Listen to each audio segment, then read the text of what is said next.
Dan menurut pendapat saya tentang fenomena masjid yang jarang terlihat pemuda, sedangkan di coffee shop itu ramai pemuda.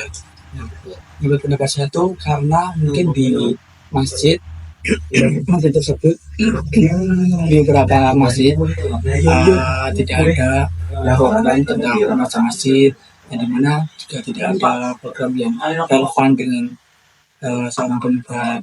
Kan pada umumnya itu kan pemuda juga butuh hiburan, ya mungkin di masjid itu perlu diadain kayak remaja masjid, kayak misalnya ada bisa seni atau olahraga yang biasa dilakukan di masjid, misal setiap hari Minggu atau hari Sabtu di waktu luang.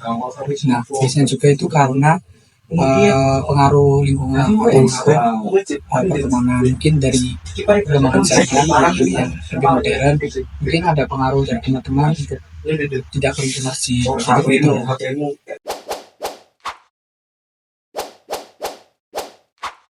Karena seiring berkembangnya zaman dan teknologi, apalagi dari sosial media, para pemuda zaman sekarang tuh yang dikejar tuh hanyalah duniawi.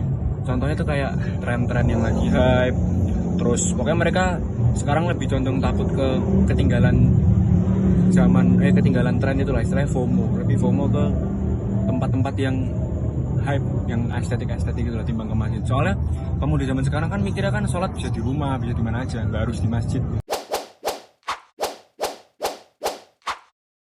Solusi yang bisa saya sampaikan adalah kita memilih teman atau orang-orang sekitar yang biasanya lebih sering ke masjid. Hanya saya sendiri juga mengalami tersebut. Saya dulu jarang banget ke masjid atau bahkan bisa disebut gak pernah ke masjid. Jadi setelah saya mengenal orang sekitar yang sering ke masjid atau teman-teman yang sering ke masjid, saya jadi lebih termotivasi untuk pergi ke masjid untuk beribadah. Oke, bismillahirrahmanirrahim. Tanggapan saya, coffee shop lebih ramai dari masjid karena memang mayoritas dari ketakmiran itu kurang responsif gitu ya dengan anak muda gitu. Dia hanya menuntut saja, tapi kurang bisa memahami mereka apa yang dibutuhkan. Harusnya kita ketakmiran itu menginventaris dulu apa yang dibutuhkan oleh remaja itu. Jadi biar nanti kita sebagai orang-orang tua itu cukup mensupport saja. Kalau mereka sudah sesuai dengan apa yang diinginkan dan tidak melanggar syar'i, kita hanya nanti mensupport dari segi dana maupun dari segi dukungan yang lainnya. Tentang organisasi remaja, kebanyakan juga di masjid itu tidak optimal ya. Hanya pengurusnya saja ada, tetapi memang nama saja, untuk orang-orangnya nggak ada. Karena memang mayoritas masjid itu tidak memberikan fasilitas gitu pada mereka, apa yang dibutuhkan. Contohnya misalkan sekarang ada zamannya digital ya, wifi, harusnya masjid ya berusaha ada sarana olahraga, hiburan yang lain, misalnya seperti pecinta alam ataupun kegiatan yang sifatnya fun bagi mereka gitu, nongkrong dan sebagainya. Kalau memang perlu kita buat semacam angkringan di masjid gitu, biar lebih menarik lagi. Misalkan malam minggu diadakan futsal ya dengan seadanya saja, ya dengan bola plastik saja, dengan sementing mereka fun gitu. Kita adakan kegiatan tidur di masjid, makan dan sebagainya. Jadi biar masjid itu menarik, tidak menakutkan bagi bagi anak muda, bagi para remaja.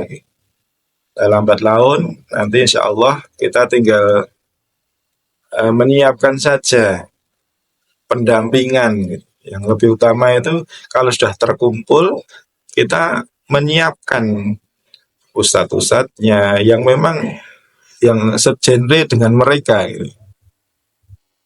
Yang bisa bahasa anak muda, jadi tidak kaku dan mereka senang gitu, fun. Insya Allah nanti dengan seperti itu masjidnya bisa ramai kembali, bisa banyak anak muda sebagai pelanjut estafet dakwah kita. Karena kalau remaja tidak diberi ruang, diberi posisi, dilibatkan dengan program-program masjid, akhirnya kita yang tua-tua ini nanti yang ganti siapa gitu. Jadi itu pandangan kami mewakili mungkin dari sekian banyak takmir yang sekarang itu kalau saya ketemu dengan banyak takmir itu adanya cuma mengeluh aja. Mengeluh aja tapi nggak ada solusi. Piye dan cenderung menyalahkan gitu, menyalahkan generasi muda, menyalahkan remaja tanpa mau introspeksi. Soalnya apa yang menjadi penyebab mereka tidak tertarik kepada masjid itu? Karena memang yang minim fasilitas, bahkan kadang hanya dimarahi saja, tidak didekati, tidak dirangkul, apalagi memfasilitasi. Jadi anak-anak muda merasa hanya sebagai sumber masalah saja. Padahal di dunia luar itu lebih menarik gitu ya, lebih menarik. Banyak sekali hiburan, ya. Banyak sekali kegiatan yang ini bahaya kalau kegiatan hiburan, kegiatan yang menarik itu tidak ada filternya, tidak ada yang mengarahkan ke jalur yang benar, itu bahaya. Makanya mau nggak mau sekarang kemasjidan ya ketakmiran harus mau bersaing dengan dunia luar itu biar bagaimana masjid itu lebih menarik gitu, lebih menarik. Jadi biar punya daya magnet yang kuat masjid itu sehingga endingnya nanti bisa menyelamatkan generasi. Karena kan udah dunia digital itu HP ya, smartphone itu sangat bahaya sekali. Ibaratnya setiap insan sekarang itu udah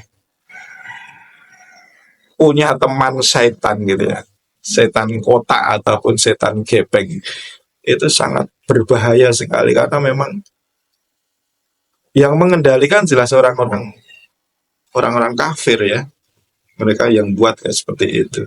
Sedangkan kita ya dari orang Islam sendiri kan sangat minim ya konten-konten yang membangun, masih tetap kalah dengan mereka. Makanya kita libatkan anak-anak muda itu membuat konten-konten yang Islami ya. Di masjid kita fasilitasi ya.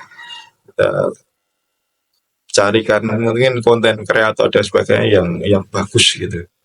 Jadi nanti biar lebih mereka menarik tanpa meninggalkan itu dunianya itu. Tetap pakai HP tetapi kontennya bagus gitu. Mereka lebih suka. Mungkin itu yang bisa diusahakan dari ketakmiran ya. Kita mohonkan kolaborasinya. Jadi bagaimana ini edisi menyelamatkan generasi ini biar berhasil, kita harus bersama-sama, tidak bisa sendiri. Demikian, terima kasih. Assalamualaikum warahmatullahi wabarakatuh.